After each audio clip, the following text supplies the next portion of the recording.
Good morning, everybody. In case we haven't worked together, my name's Jeff. I'm one of the fourth year residents, and I'll be giving my senior lecture today. I'm going to start off with just a couple of case presentations. Um, First case, and I will just read the details of the case presentation to you. This is an 88-year-old gentleman. He's got a history of hypertension, hyperlipidemia, diabetes, HFrEF, COPD. He's on 2 liters, nasal cannula at baseline. He's bedbound. He's at a nursing home resident. He has a history of 5 ED visits in the last year for progressively worsening dyspnea. He's brought in by EMS again today from the nursing home facility for acute onset shortness of breath. He's normally ANO times 3.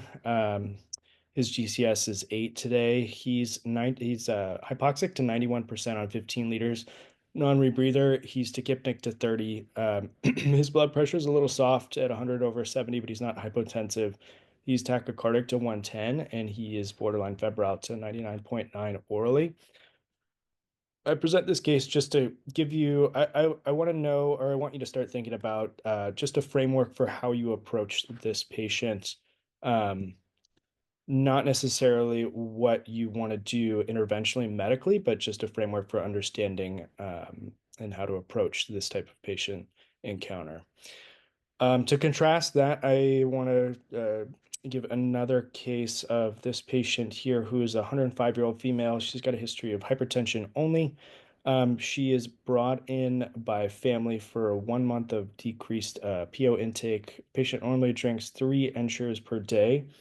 Over the past 1 week, she's only been drinking 1 to 2 per day. Patient is ANO times 1 at baseline. She's at her baseline. She nods yes and no appropriately to questions. She has next of kin, including her daughter, multiple grandchildren bedside that provide collateral history and ensure the patient is safe and has adequate social and other support systems at home. She's only hypertensive to like 150s over 80. 80s, her vitals are otherwise within normal limits. Finger stick is normal. She's frail appearing, but in no apparent distress, no acute distress. She's non-toxic appearing. Her exam is otherwise non-focal. So again, just think about not necessarily in terms of workup or acute medical interventions, but just how you approach this patient encounter versus the previous one. So I'm going to be giving my senior lecture on goals of care conversations in the emergency department. Just want to give a special thanks to all of the leadership really here at the program, but most especially Dr. Willis, Dr. Buckridge for helping me to organize this presentation and helping me rehearse it and give feedback. Also, Dr. Stetz and Dr. Porosnicki across the street for allowing me to rotate on the palliative service at downstate earlier in the academic year. It very much informed my decision to pursue a palliative medicine fellowship. Special thanks to both of them. And again, all of the leadership here, all of my colleagues, co-residents, all of the faculty. These have been some incredibly formative years, and I really thank you for everything that you've done to shape me as a clinician. Um, Outline, these are the things I want to address here, just meaning, background, significance, some of the very real challenges to having these conversations that we touched on in Dr. Willis's great lecture, and I thank you again for that. Frameworks for having these conversations, briefly touch on advanced care planning and advanced directives, as well as secondary trauma, and in as much as that relates to this topic. So this is maybe just an open-ended question for some of the junior residents, the interns specifically, who I remember in medical school, we didn't really spend a ton of time talking about this concept of goals of care. Um, if we did, I was, a little too busy preparing for steps and shelf exams to really focus too much on it. So I kind of have had to develop my own working sense of what does this mean? What does goals of care mean? So anybody have any ideas for us, for in general, but also specifically us in the emergency department?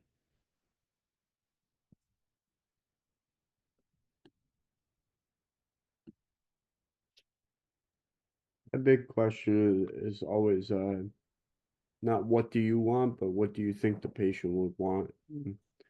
if you were in their shoes, put yourself in their shoes, what would they want out of this hospitalization? Yeah, definitely. I think that's a big part of it.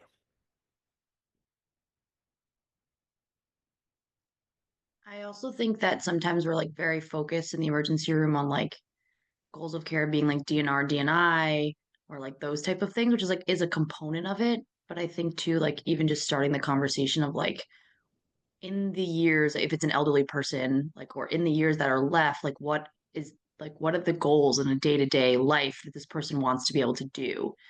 And being able to like understand like what the what the family and the patient wants their those years to look like can like help to kind of guide your management. Yeah, absolutely. I think you both thank you, Dr. Hagen, Dr. Murtaugh, for bringing up excellent points. I think we focus on what's really important, understandably, and I think appropriately so, given the particularities of some of the more acute patient encounters that we have. We focus on things like, are they DNR, are they DNI, are they comfort care only? Because that informs the quick acute decisions that we are forced to make and appropriately need to make in the emergency department, but understanding kind of the broader definition of what goes into a thorough and complete goals of care discussion is important as well. So in that same vein, this is from a systematic review and qualitative discourse analysis of the English language healthcare literature from 2019 out of Northwestern, published in the Journal of General Internal Medicine. The authors based on this qualitative discourse analysis came up with a working definition of what goals of care should mean, and it's a bit verbose, but I think it captures the main aspects of what these conversations should entail, and it's and should reflect. And they say it is the overarching aims of medical care for a patient that are informed by a patient's underlying values and priorities established within the existing clinical context and used to guide decisions about the use of or limitations on specific medical interventions. I think there's just a couple things that I would add to this definition. It does capture what's essential, but I think it's important for us to understand that also or appreciate that understanding of the particular clinical context that these patients find themselves in and the families of patients find themselves in is also very much important. Um, and that in and of itself is rooted in and relies on an implicit, a mental status and medical decision making capacity as well. A simple way I think of thinking about goals of care is to see them as an opportunity to help us as providers align our care with the deeper goals and values of our patients, especially at the end of life. Some background and statistics. During the last 6 months of life, 75% of older adults with pre-existing serious illness, um, such as advanced heart failure, lung disease, and cancer, visit the emergency department. Older adults being discharged from the ED are also 37% higher risk of loss in their ADLs, and have an increasingly difficult time accessing primary care because of their physical disability from the severity of their illness. And it's also important, we've touched on, Dr. Willis touched on this, and it's been emphasized really throughout residency, throughout conference, that we really set the trajectory for patients in terms of any given admission, discharge. We're really in the driver's seat, and I think it's important for us to understand for patients admitted to the hospital, the intensity of care determined in the ED often continues during the hospitalization. And by default, that care plan is most often focused on life prolonging, sometimes death prolonging interventions. Um, and it's important for us to understand older adults with serious illnesses may and likely have other priorities besides just living, simply living as long as possible. So that dovetails nicely with my next slide, which can be kind of summarized with as by this question of what counts as a quote unquote good death. This is a paper from JAMA from 2000 where the authors sent a randomized cross-sectional stratified national survey to different categories of people involved in end-of-life care. So seriously ill patients, recently bereaved families, physicians, and other palliative care team members, including nurses, chaplains, social workers, and volunteers. And the survey focused on and asked participants to rate the importance of 44 different attributes of experience at the end of life. And they broke down the results in terms of different categories, whereby the attributes rated as highly important. So, attributes rated as highly important by all participants, patients, families, physicians, other palliative care team members. Attributes rated highly by patients and less so by physicians, and attributes with broad variation depending on the participant survey, but also individual backgrounds and experiences. So I think just briefly, it's important to kind of touch on what we all agree on and see as intuitive in terms of important things for us to address at the end of life. So symptom related things like freedom from pain, anxiety, being kept clean, physical touch. These are things that we can definitely affect as physicians and influence. Being prepared for death, feeling prepared, feeling that family's prepared, having financial affairs in order. These are things that are maybe a little outside of our purview, but important for us to understand that they're universal. As well as achieving a sense of completion about one's life, aligning their treatment preferences with what their values are, being treated as a whole person. I think we pay a lot of lip service to this in medicine in general, but oftentimes, just given the constraints of um, our day to day, it can be hard to see patients as even at the end of life as whole people, and not just as diagnoses and disposition. So, trying to maintain that focus on a whole person is important to all of us. Maintaining a good relationship with the care team is also universally important. It's important for us to also understand, I think, attributes rated highly by patients and less so by us as physicians. So, maintaining some sort of mental awareness and mental status is really important. And under appreciating how that can kind of contrast and maybe conflict with our priorities as physicians is important.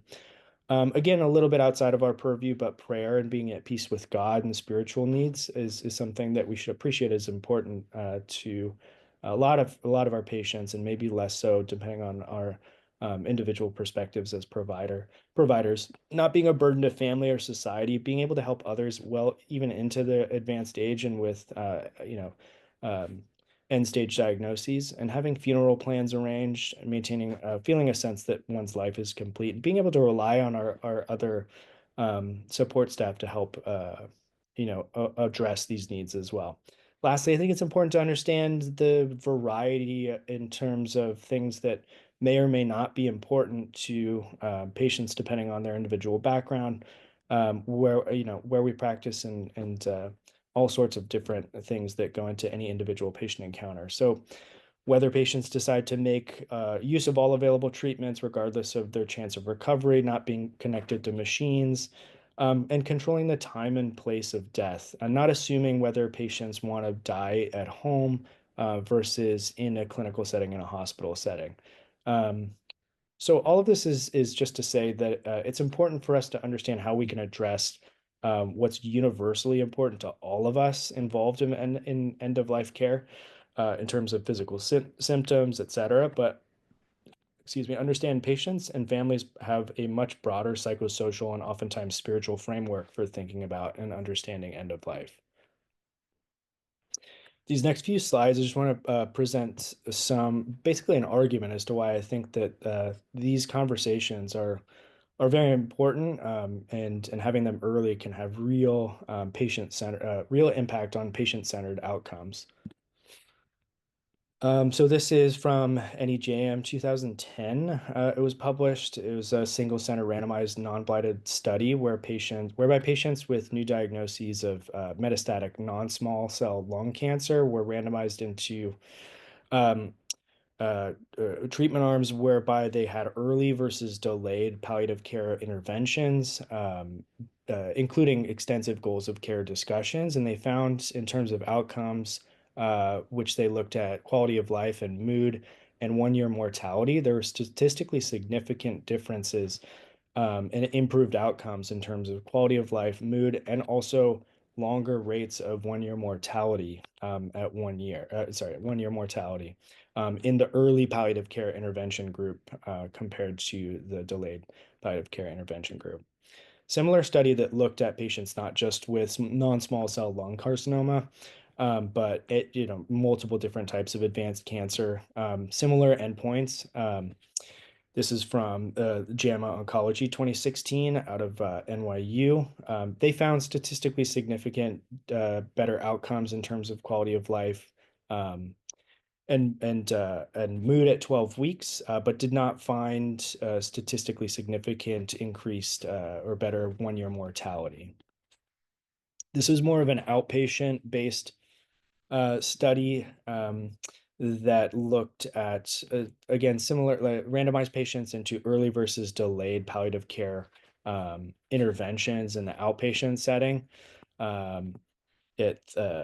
Within 30 days versus after 3 months following diagnosis of advanced cancer. And they found, interestingly, I mean, they focused on some of the same outpoints, but also some other endpoints as well in terms of resource utilization, ED visits, ICU stays, chemotherapy use in the last 14 days of life, death location, and mortality at 1 year. Interestingly, this study found non-statistically significant differences in most of the outcomes aside from 1 year mortality.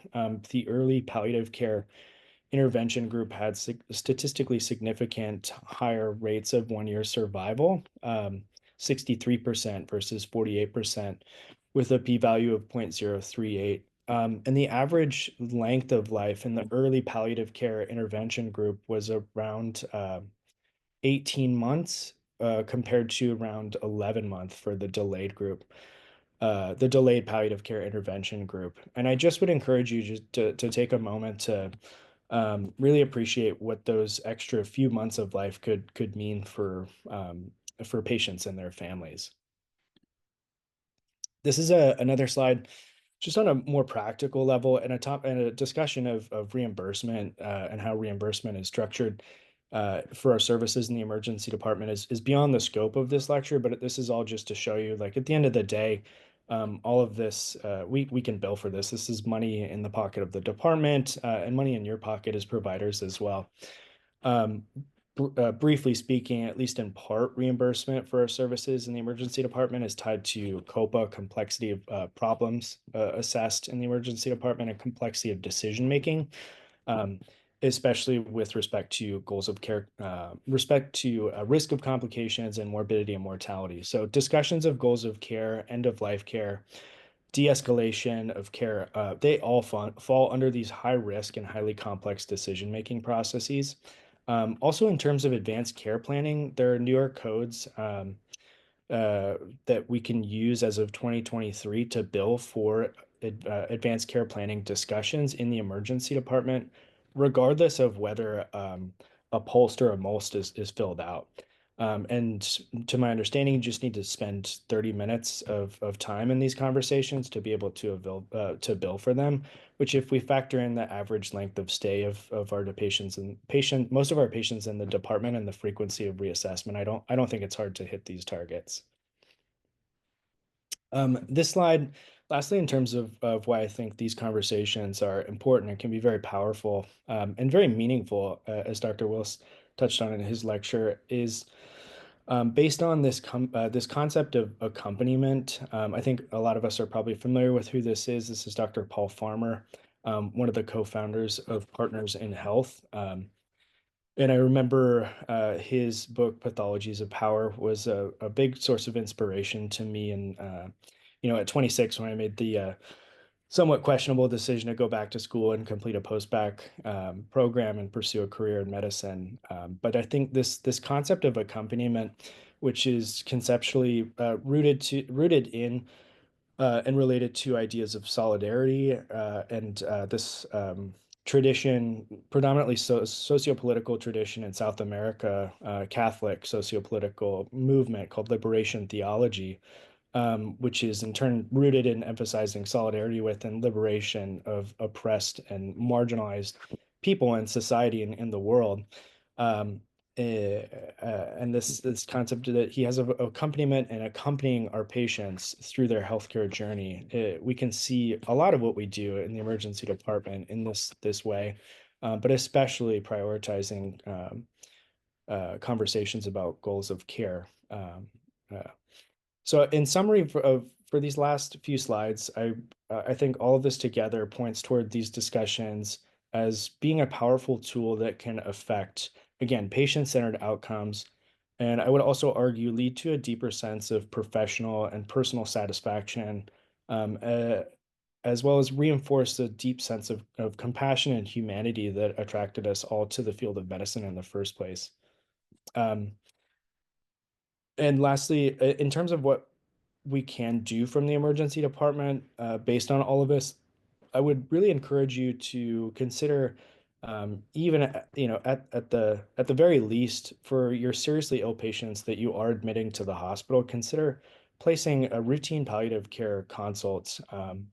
You don't need to speak with the team. It could be routine. Just at the end of the dispo, when you put through the dispo, I think that this can really help downstream with a lot of our patients.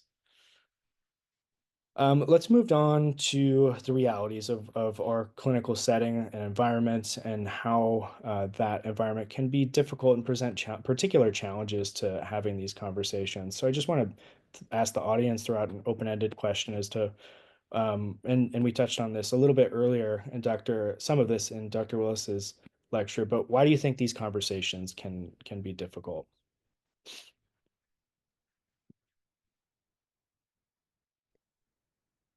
I think one Lack of of his. Oh, no, please go. I think one of the hardest things is because in the emergency department, unfortunately, a lot of times it's the first time the conversation's ever really being brought up, and it's being brought up in a particularly stressful situation, where there's almost like an imminent need to make very serious decisions, and it seems like a lot of times, again, if it's not something that they've discussed previously, it's just not a decision that people are really ready to make for their family members, specifically in the case where family members have to be making the decisions. So I think it's good for us to bring it up because the conversation needs to start somewhere, but I think that's a challenge that I've encountered. Yeah, definitely. Sam, were you saying something too?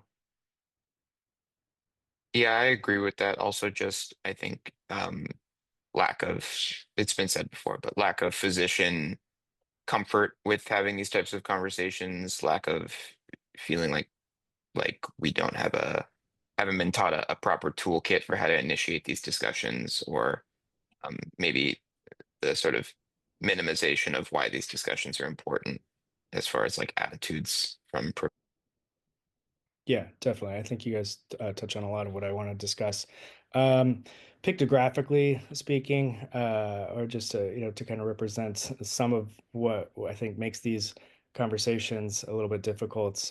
This is an AI generated um, clip or art piece of art that is not far from the prompt that I fed it based on real patient encounters that I've had, and I think that this kind of reflects perhaps a busy front pod 3 to 11 shift and describes a lot of what I think is difficult or goes into making these conversations really difficult from the emergency department.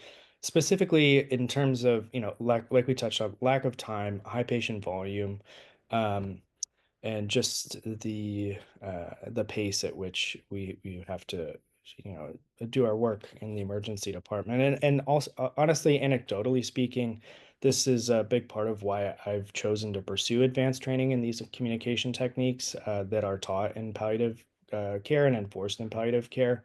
I myself, when I'm carrying 10, 15 patients in the main and recognize that one of these patients may benefit from a more prolonged encounter and conversation, prioritizing goals of care. I find myself sometimes flailing these conversations or really pushing them aside as being less important than the other things I need to address on any given shift. Some of the other things that we touched on already that go into why these conversations are challenging and why it's hard for us to have them in the emergency department. There is a lack of established long-term doctor-patient relationship and that strong therapeutic alliance that I think is really necessary to having these conversations thoroughly. I think there's a reluctance to prognosticate from the emergency department. And I think this is understandable for multiple reasons, just given the basic nature of what we have to, what we're tasked with doing in the emergency department, going from an undifferentiated patient through differential to workup, diagnosis, disposition, and then going that extra step to prognosticate. I think that's asking a lot of us. And also, I didn't think about this too much, but Dr. Willis touched on this in his lecture. Maybe a medical legal reluctance to engage with prognostication without, you know, having a full sense of the trajectory of a patient, an individual patient. Um, there's a different, also, I think that there's just a fundamentally different paradigm with respect to the same problem or same reality, which is mortality. We all got into this profession and this field, I think, on some level to some extent because we want to save lives. And there's just a fundamentally different perspective, I think, in palliative care where we're really focusing on quality of life and helping patients to die better. Understanding that difference in that paradigm. And I think that there's also, if a lot of us are really honest, there's a reluctance to engage with our own emotional responses generated by interactions with patients who are terminally ill. So moving on, I do want to discuss some frameworks for early and emergency department-based goals of care discussions. Going back to the cases that I presented at the beginning of the presentation, I presented them in this way to highlight this difference between what I think we can embrace as crisis communication versus serious illness conversations. Crisis communication in that first patient who is borderline hypotensive, they're altered, they're hypoxic on 15 liters. Like they're critically ill. We need to make a decision in the moment, about next steps. And in order to frame that approach medically, I think it's important to embrace this idea of crisis communication, whereby we're rapidly deciding between acute interventions that can have potentially widely divergent outcomes. So, intubation versus comfort care only.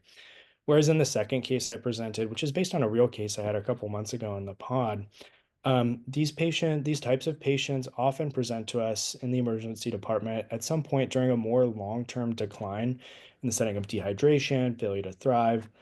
These patients may or may not have already initiated goals of care discussions, and they may decide, it's important for us to understand that they may decide to reverse certain previous decisions that they may have made and maybe in their chart. And so it's important for us to realize our role in these conversations in these types of patient encounters, just to support a patient and their families in formulating or reformulating their future care preferences depending on their disposition to be admitted or discharged.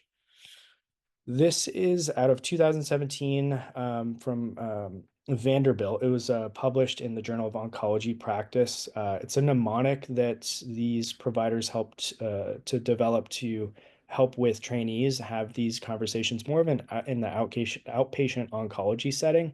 And I think it's a good framework. We all love mnemonics. I think it helps us to be able to more easily categorize and remember important information. It also, I think, reinforces this idea that I have, and I think it's important to see these conversations as analogous to a procedure. We all love procedures as well in the emergency department. And think about these conversations, in the same way that we think about, SOAP me when we're getting ready to intubate or considering intubation for a patient. The mnemonic reframe the first part, we want to assess understanding of an illness or a change in trajectory based on the workup that we've done in the emergency department. This ties closely with another mnemonic, if we're a lot of times we're delivering potentially bad news. So remembering our spikes mnemonic, setting permission, information, knowledge, acknowledging emotion and providing support. Which ties in with the next part, expecting emotion and using reflective statements to reflect our patients' emotions and families' emotions, oftentimes more than once. And the crux of this mnemonic, I think, is mapping out patient values. And in order to do this, I think taking the time to ask open-ended questions about patients' values, their worries, their life outside of the hospital, their recent quality of life, families' experience with their medical care, And trying to walk the fine line of coming up with a plan based on the particular clinical context, their understanding of it, their patient values. And I don't think, in terms of the last part of this mnemonic, proposing a plan, it's inappropriate for us to weigh in and say, I hear what you're saying based on, why you're here and what we found. It seems like a hospitalization is maybe outside of, or not going to provide you with the benefits that I think are in alignment with what's important to you, more broadly speaking. And I think, the risks of maybe a hospitalization at this point, given where you're at in your disease processes and the trajectory, is good for you. And I don't think it's inappropriate for us to weigh in, even from the emergency department, and give our professional opinion. Um, this is uh, this is from an initiative out of NYU. It was developed by Dr. Grudson. This was published in the BMJ Journal of Supportive and Palliative Care in 2016. It was an initiative in conjunction with Dr. Arnold, who is the founder of Vital Talk, to develop a one-day communication skills educational workshop focused on communication skills in palliative medicine, geared towards emergency medicine providers. So there were a large group presentation, multiple intensive small group communication skills practice sessions, utilizing actors and standardized patients, as well as multiple, extensive debriefing sessions used to help formulate constructive attitudes towards death and dying, and coping mechanisms for us as providers with respect to our own emotions as providers. This is a framework for the individual, one of the individual small group settings. And I think it lines up nicely with the framework that was presented in that reframe mnemonic that I think we can use to help us have these conversations. Lastly, I just want to touch on, really, and this is another topic that's outside of, I think, the scope of this. It could be a lecture unto itself, but I want to give, especially for the junior residents, just a sense for these different things that are important in terms of advanced care planning, especially given that 56 to around 90% of older adults do not have advanced care directives available in the emergency department. So I think it's important for all of us to familiarize ourselves with the particularities of what a living will is, a durable power of attorney, DNR, DNI, and DNH orders are, as well as POLST and MOLST forms, and how to find them in the chart, in the media file, or at UHB physically. A lot of times these patients from nursing homes come with a copy of these advanced directives, and knowing how important they are. Just as I'm running out of time here, I do want to touch on this idea, another topic I think that is definitely, it could be a lecture unto itself, but in as much as I'm addressing issues of death and dying, I do want to talk about how this affects us as providers. And just briefly to discuss two cases that I had during residency where patients under my care did die that affected me and still do affect me. I think it's important to highlight. I had early on in intern year, shortly after I was married myself, a patient in CCT 4 on the right, older female who had a history of chronic hypotension. Her MAPs were hovering in the 50s despite her being asymptomatic, and ANO times 4, and had an extensive workup, and nothing really was found. She was disposed to the medical ICU, started on fluids, I think stress dose, stress dose, steroids, and peripheral pressors. MICU asked us to place a central line, which I was starting to do. The patient lost consciousness, lost pulses, lost a pulse, and we were unsuccessful in coding the patient, and the patient died. And shortly before that, the patient's husband came in to bring belongings to her, and we kind of explained that the patient was going to the medical ICU, and this was the last time that this patient's husband was able to see this patient alive, and that affected me very much so. As a married provider. A similar patient encounter early on in second year, shortly after becoming a father. I had a patient come in. I was in CCT and I helped with the peds resuscitation for a 6-week-old tetralogy patient who was found unresponsive by the patient's mother.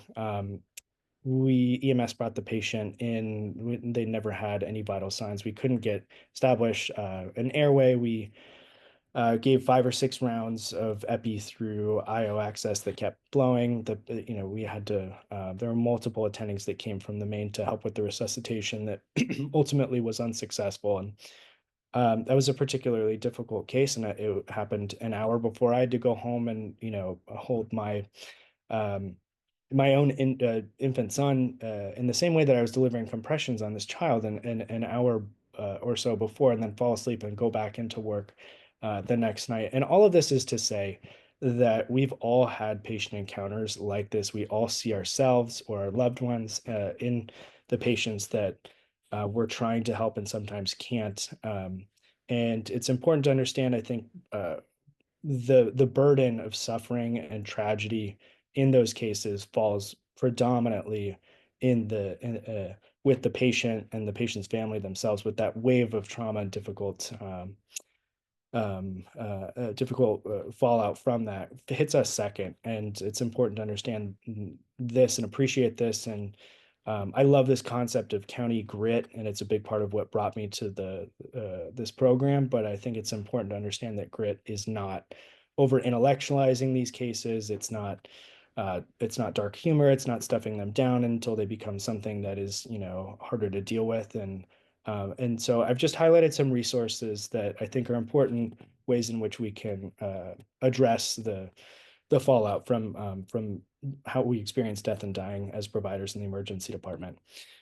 So in summary, goals of care discussions are an important way to align our care with patients' values and goals.